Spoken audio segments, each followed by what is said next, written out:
The alarm on my wrist screamed before I even opened my eyes. Red light filled the small cabin.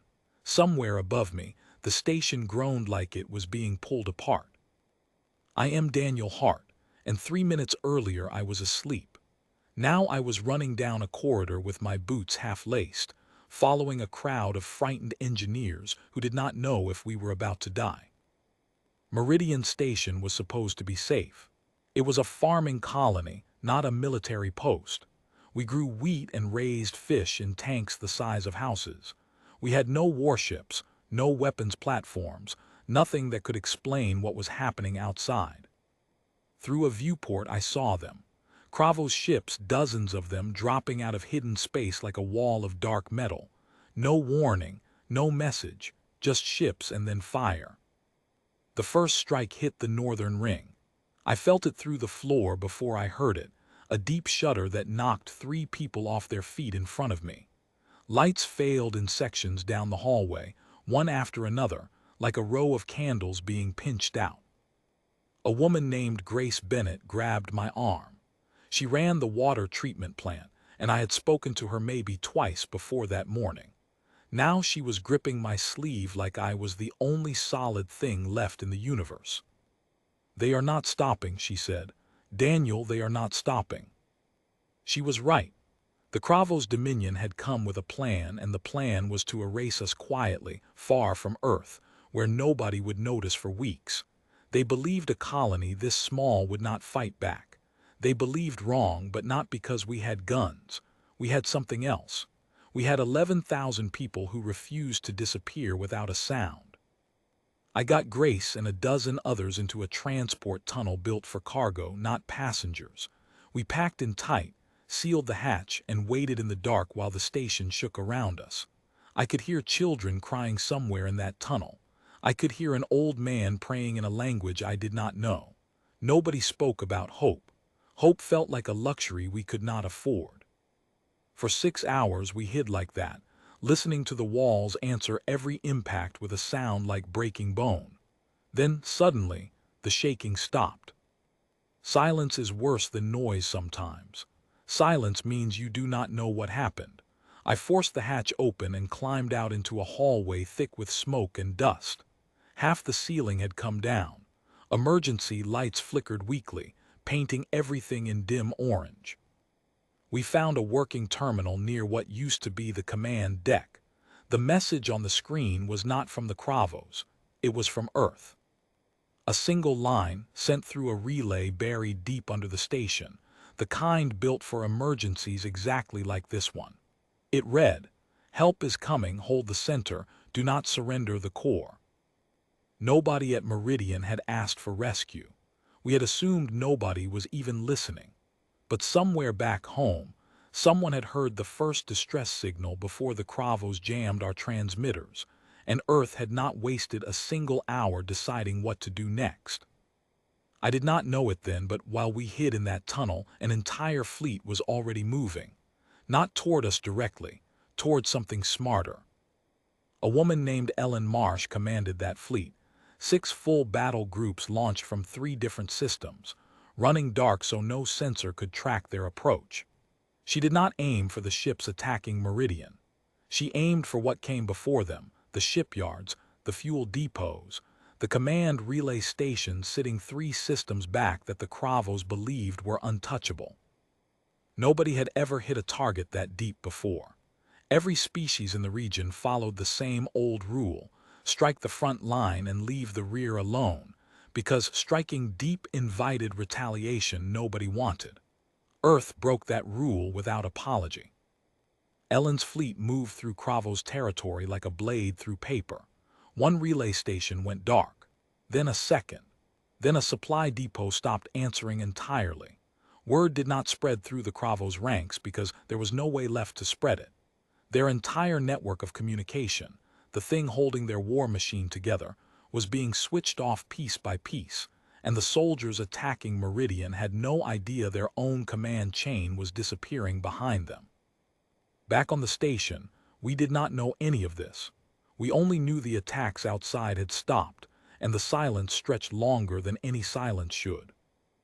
Then the transport bay doors opened, and a single human shuttle came through. No escort, no announcement, just one small craft carrying a woman named Nora Blake, who stepped off wearing a uniform I did not recognize and carrying nothing but a handheld transmitter. She walked to the nearest working comms panel and opened a channel on every frequency the Kravos forces might still be listening to.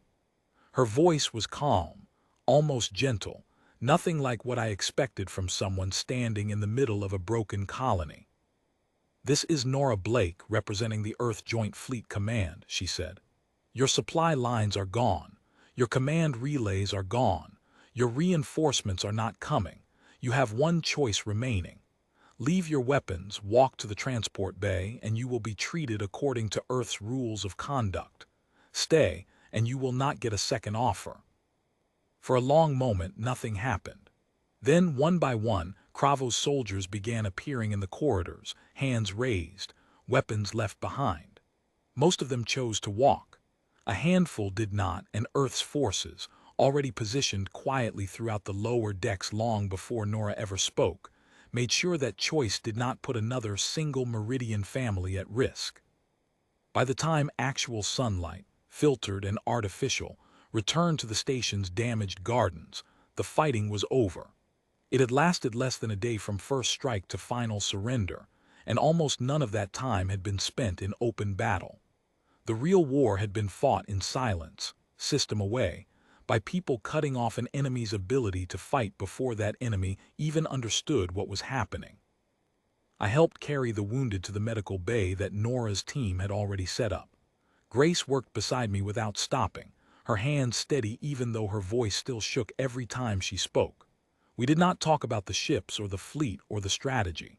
We talked about small things, who had lost their garden plot, whose family back on Earth still did not know they were alive, whether the fish tanks had survived the shaking.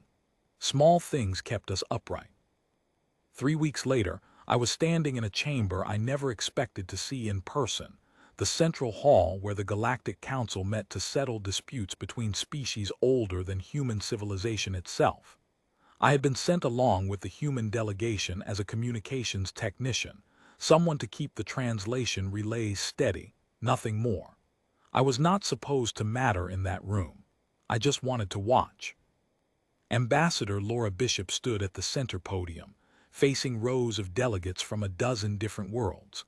Some of them had wings folded against armored shoulders.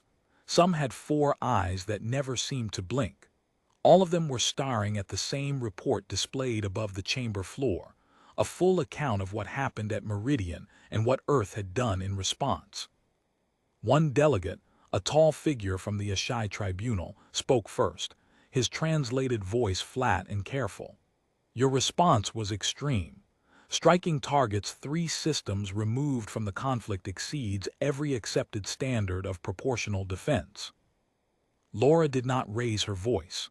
She rarely did. "Explain to me what proportional looks like," she said, "for 11,000 farmers who never held a weapon in their lives." Nobody answered. The chamber stayed silent long enough that the silence itself became the answer. A second delegate from the Vex Assembly tried a different approach. "You risked wider conflict. Other powers may see this as aggression." "We were attacked without warning," Laura said. "We ended that attack as quickly and as completely as we could, then stopped. We took no territory. We claimed no resources. We did not occupy a single system that was not already ours. If protecting our people without asking for anything in return counts as aggression, then perhaps the standard needs to change, not us." I watched delegates who had negotiated treaties for centuries sit without a single word to offer. It was not the strength of Earth's fleet that unsettled them. Plenty of species in that chamber commanded stronger fleets. It was something else, something they had not measured before. The fact that humanity had matched overwhelming force with equally overwhelming restraint, striking exactly what needed to be stopped and nothing beyond it. After the session, Grace found me near the observation deck outside the chamber, still wearing her Meridian work uniform even here, even now. She had insisted on coming to speak for the colonists herself. They looked scared of us, she said quietly, watching the stars turn slowly outside the glass. They are not scared of our ships, I told her. They are scared because they finally understand something about us. We do not fight because we want to win. We fight because we intend to make sure nobody ever has a reason to try this again. She nodded slowly, and for the first time since the alarms first sounded in my cabin weeks earlier, I felt something close to peace settle over me. Meridian would be rebuilt. The gardens would grow again. The fish tanks would fill with new life.